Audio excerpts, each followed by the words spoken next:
again, everybody. Welcome back to another episode of 15 Good Minutes. Glad to have you guys back. Everybody was out. Freddie was in the DC area on travel. Charles was on travel, oddly enough, not on travel. Spoke to him 3-4 times a day. I don't even know if he know what day we record anymore. And then we got LB coming back from his back-to-back. Welcome back from Iceland, man. How you doing?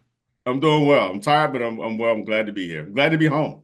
Good to have you back, man. Freddie, what's up? Was your trip here successful? You know what I'm saying? Like, I know you were here for a few days last week. Everything good? Everything was good. It rained most of the time. That's true. We got a lot last week. That I was there, but it was good in and out. I actually left a day early because I accomplished what I had to accomplish a day early. So it's like ain't no need to hanging around. Yeah. So, Rainy ass DC, nothing to do, nowhere to go. Take you back home. Yeah, I'm with that. Everything's good. Glad to get back. I know we've been out for a couple of weeks. This was pretty easy. I want to talk about the NBA Finals, the championship specifically. Want to get you guys' opinion on that. I want to start out though, and it's going to sound like I got something to say, but it really isn't. But I need to know, based on what happened today with the Knicks firing their coach. In you guys' opinion, where the hell are we at? I did a little research on it. I didn't have a lot of time, but that was and let me qualify this, LB, by saying I'm not a big Tibbs fan. You know, I think he cries a little bit too much to the refs, but you know, a lot of coaches do that. But this was the deepest run the Knicks made in 25 years. Yep. They made a midseason acquisition to get Karl Anthony Towns. You made it to the Eastern Conference Finals, and then you fire him. So you saw this today. What's your take on that? And is this just the way things are going to be from now on across major sports? I don't think it's major sport. I think it's the Knicks. Really? Yeah, I think that's a Knicks thing. They can't get out of their own way. To me, it seems sometimes. You know, how do you 4 out of the 5 years he's been there? I think they've done better each year that he's been there. You got a roster or a team that, you know, in a lot of ways overachieved, but yet that's not good enough. I don't. And pray tell, who are you going to replace him with? You know, so I do a lot of the stuff that I listened to today talked about, you know, maybe. Well, their offense is stagnant. It's a very slow, stagnant offense. So maybe they bring in basically an offensive coordinator to help with the offense, because as I understand it, Tibbs is supposed to be the defensive, you know, guy or whatever. So if they can maybe change their offense enough to free up some other players and not have Jalen. Isn't it Jalen, right? Brunson, yeah. Yeah, staying there and pounding the ball for 40 seconds, whatever the shot clock is. So let me ask you this then, while I got you then. I mean, they put his dad on staff, the quote-unquote coach that he is. Did he get fired today or does he stay? Because if he stays, you know. Right, yeah. Well, Perk made a very, it was very simple. He said the players should not run the team. And to me, I mean, obviously we don't know, but it sounds more like it's the players with bitching and moaning that got Tibbs axed than in the ownership, you know, kowtowing to them. Freddie, I'm sure you might have. Freddie, what are your thoughts on it? I mean, you know, they fired Tibbs, to LB's point, you know, progressively over the next 4 years. Each one got better than the one before it. What would have been success? Beating Indiana or having to win it all for them this year, in your opinion? I think, to your earlier point, they traded for Karl Anthony Towns at the beginning of the season, so he was there with them the whole year, right? But The problem with the Knicks, just like any team in any professional sport that's in a big media market, is you have unrealistic expectations of winning, especially when the Knicks hadn't won a championship since, 74, 76. They're not like the Lakers or Boston or Miami or even Chicago last time they won in 98. I'm talking about NBA, that is, right? San Antonio is not a big market, but you know, so the expectations for the Knicks are unrealistic. You see, you know, Spike and all the other celebrities, they try to make the Knicks like what they are in LA. Well, LA has a championship in what 21 or the COVID year or whatever the case may be. Right. They 20. have Yep. unrealistic expectations. Not to mention the roster composition is top heavy, right? On paper, their starting five is probably top five best in the NBA. They're starting five. Mm-hmm. But once you get past that starting five, who else? Dramatic fall off at that point, huh?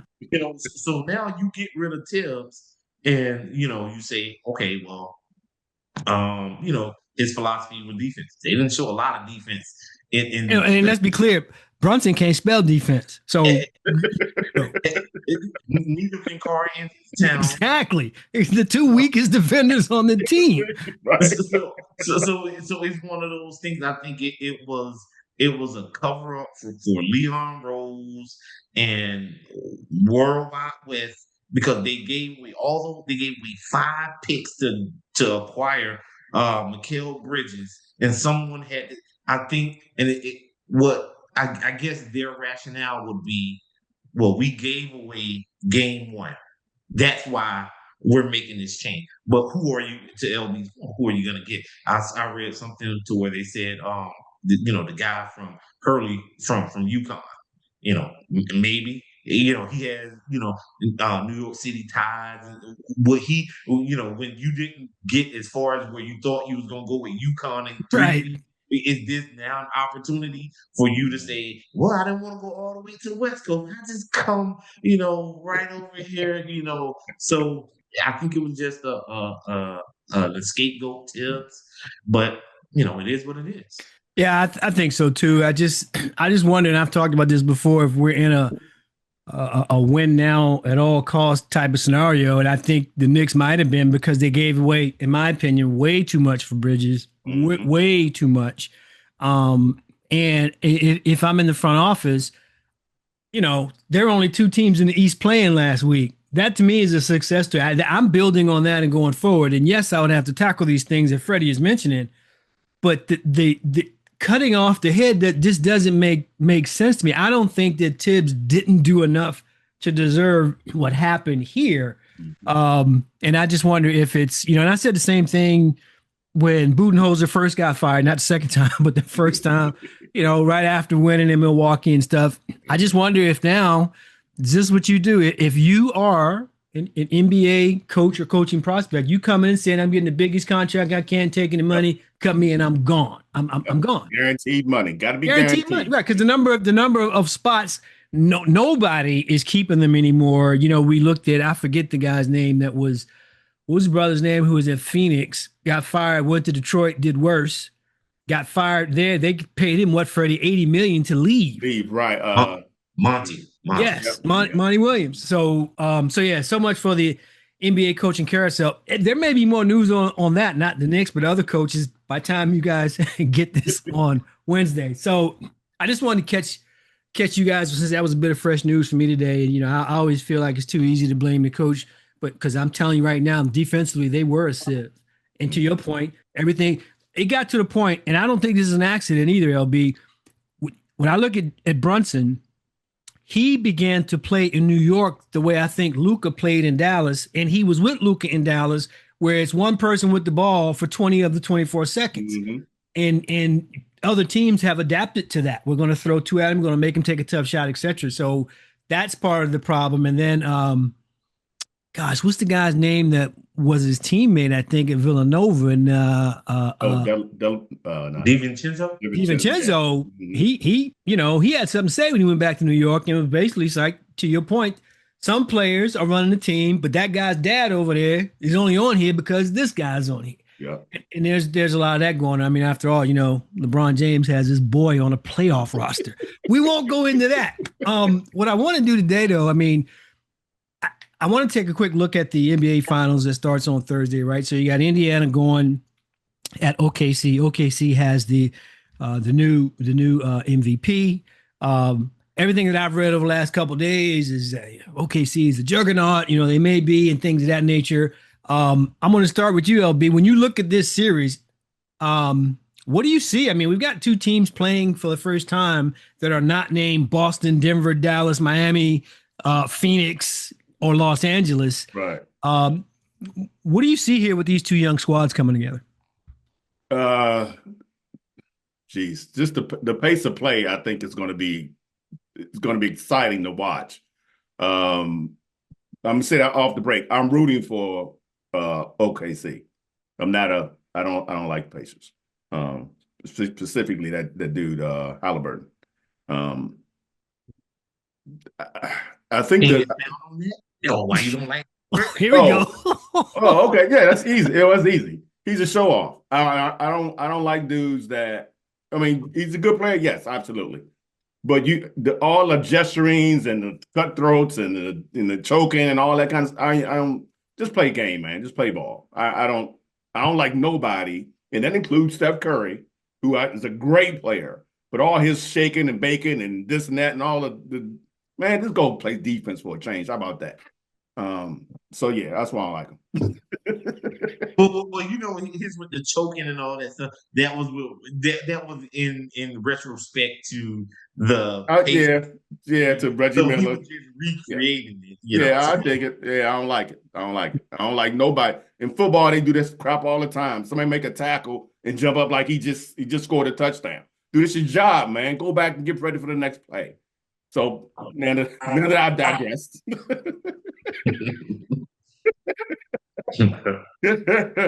So again, I'm rooting for OKC, but I am worried. I am a little nervous about the Pacers. That pace of play is ain't nothing to joke about. And I mean, OKC can play fast too. I'm not saying they can't, but you know, I'm worried. I'm a little worried about the pace of play. I'm worried that the Pacers have obviously have the more experienced coach. I'm not saying he's a better coach, but he does have a lot more experience than whoever the coach is for the OKC's name. I couldn't even tell you. So those are the things that I think. I think SGA he's gonna do his part. I think he's gonna do his part. He's gonna get his numbers, or he's gonna get a lot of assists, one of the two. And I'm a little worried about Chet Holmgren against their bigs, because Chet sometimes to me is not, he's not gonna bang with you. Too skinny, man. Right, and the Pacers guys will. So I think they can take advantage of his quote unquote his softness. So again, I'm worried. Those are things that worry me with the Pacers against OKC. And before I turn to you, Freddie, I'm gonna say this just to you, LB. Indiana is not used to a defense like they're going to see with OKC. Right. So I think their pace of play is going to be significantly hampered. They will not be able to leverage the strategy they did with New York or even getting here. Mm-hmm. I don't know if they're ready for what's about to come defensively. So I think you may be okay in that regard. But OKC they played twice. OKC beat them twice, and that was without Holmgren. So that they got that in their favor as well. I'm really hoping OKC can pull this out. Freddie, you see anything differently? And who are you pulling for in the series? So I'm gonna give you guys. I'm gonna try to make this as fast as possible. This OKC Indiana matchup. This has been 8 years in the making, and whoever wins, whoever loses, Paul George should get an NBA championship ring. Yep. And I'm gonna tell you, Paul George, when he was in Indiana, he didn't want to be there no more. Yep. And without going into the details, you can look it up and Google it for yourself. Paul George leaving Indiana, with going to OKC and OKC sending assets back, that allowed to get Halliburton, Siakam, Nembhard, and Shepard. Paul George left OKC to go run behind Kawhi and the Clippers. Uh-huh.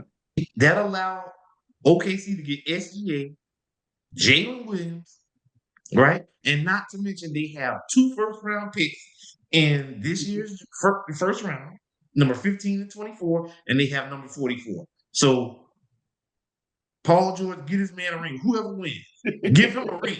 What I actually think about this series is I think they're more evenly matched than people really think. I think Indiana plays exceptional defense, better defense than people give them credit for, better defense than I thought they played. Right? I think they have the necessary length and athleticism. The part with with OKC when they played Minnesota, Minnesota's bigs didn't have the athleticism to keep up with Chet and Hartenstein. Yeah, he's an X They, factor. they didn't have the athleticism.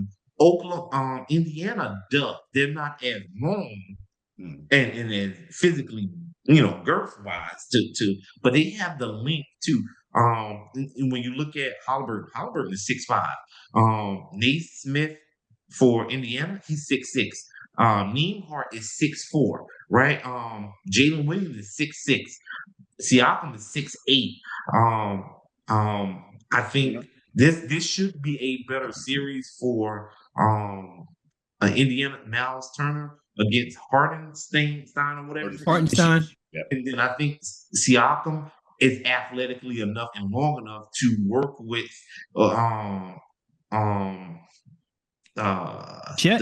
Chet, on the perimeter, him and Obi Toppin. So I think it's going to be very interesting. And I think Indiana as a team, I think they're deeper than OKC. To be honest with you, I wanted to go 7 and may the best team wins. To be honest with you, I don't have a favorite in this. Yeah, I'm the same. I don't have a horse in the race. I'm kind of glad to see some new blood there. That it's a couple of young teams. While I agree that Indy has a deeper bench, I think the strength that OKC has in their starting five more than compensates for that lack of depth. They're young, they're strong, they don't get winded. They just keep coming. And I think Hartenstein is the guy. Chet is a guard and a 7'2" or 3" body. I mean, that's the end of the day. He finishes at the rim, but he is a legitimate shot blocker. He's going to alter it. Him being healthy, to LB's point, he wasn't even there the 2 games that they won before. Not that I put a lot of stock in that. I think Indy can play, but to your point, Freddie, I would say the keys to me for Indy to win: 1, Indianapolis has to win the 3-point shooting battle. They're going to have to make threes. It's what they do. They can't afford to have an off night there. Secondly, you don't want to turn the ball over. And to your point about the kind of night that Ty had, he also had one night where he got a triple-double with no turnovers, which was key to one of those W's against New York. I'm not saying he's got to get a triple-double every night, but I do think you're 100% right. That depth, Obi Toppin has to play better, longer, and more. The bench that you're talking about has to have significant minutes. Significant. They can't just be breather minutes because right. Indy needs that. I think where Ant-Man in Minnesota got tripped up. They didn't have the depth. 2, all OKC said was, we're going to double number 5 and dare anybody else to do anything. And I don't know what the hell Julius Randle was doing, but if, let's just say it was nothing. And so everybody's been coming to Ant a little bit all week long because they say he didn't seem like he was mad enough. But after a while, they wore his ass down. Right. I mean, they were getting him before he crossed half court, man. And daring anybody else to step up. One game, Julius stood up, and they got run out of there. So you won't see that here. I think there are 2 key people that we need to watch in the series. On the OKC side, I think Freddie mentioned it, and Hartenstein. He doesn't get as much shine as I think he should. And then on the Indy side, I'm saying it's on Pascal Siakam. 1, because he's got a championship pedigree, he's been there. But 2, he's been balling out, been playing exceptionally well, and he puts that team on his back when a lot of people actually think that it is Halliburton. Hartenstein seemed to, at least a couple of things I do remember, feel like he was getting in foul trouble. Yes. So then to my point, I guess, is that officiating. If they let these guys play, or if they're going to be, calling the game really tight, I think that goes to Indiana's favor.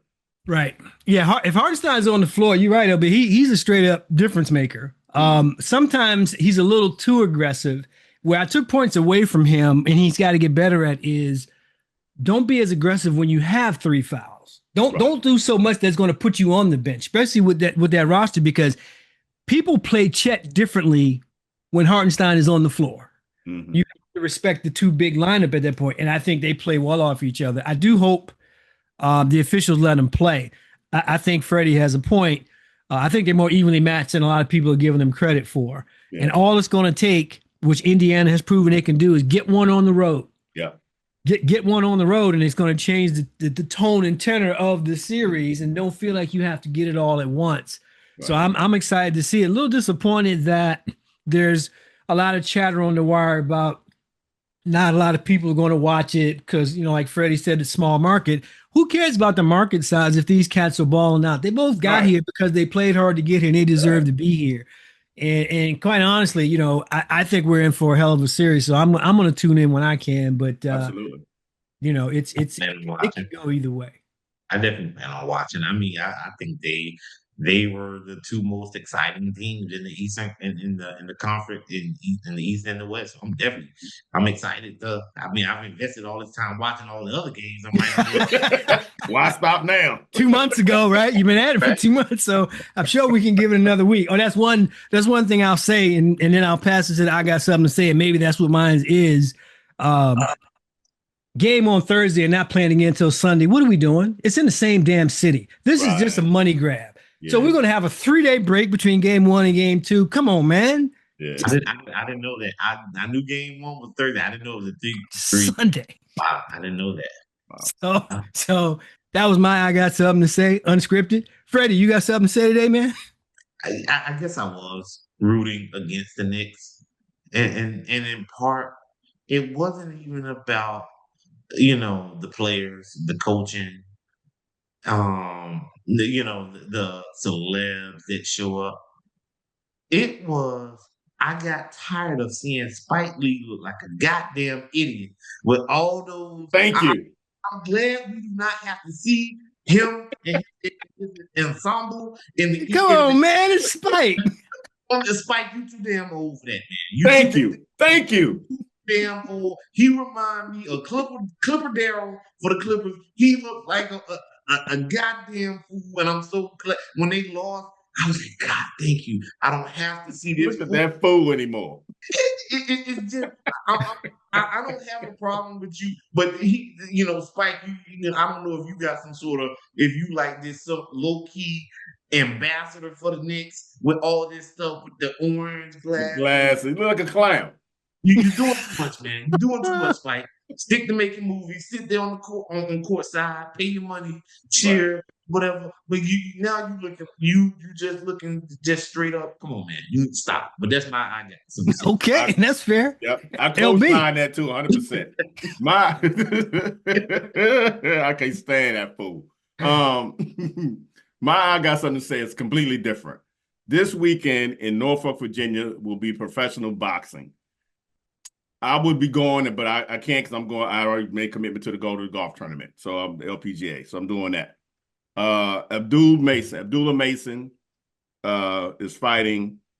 He's 18-0, 16 knockouts. They're fighting in Norfolk, Virginia. If you're in the DC area, this is the closest that you're going to get to see some real professional, top-ranked boxing. Go down to Norfolk. Go check out the fight. I think I've seen this kid fight a couple times. He's worth the price of admission, 100%. Fair enough. There you got it. We got too much time between games in the NBA Finals. Freddie is done with Spike Lee, and LB has given us a good tip on some local boxing in Virginia. So go out and make that happen. So yeah, glad you guys are with us and always rocking with us. It's good to be back. Good to have the guys back. Everybody's back home safely. Watch these NBA playoffs if you have an opportunity. I think both these teams deserve a view from you guys. And we'll be checking in with you this weekend. Until then, we're out.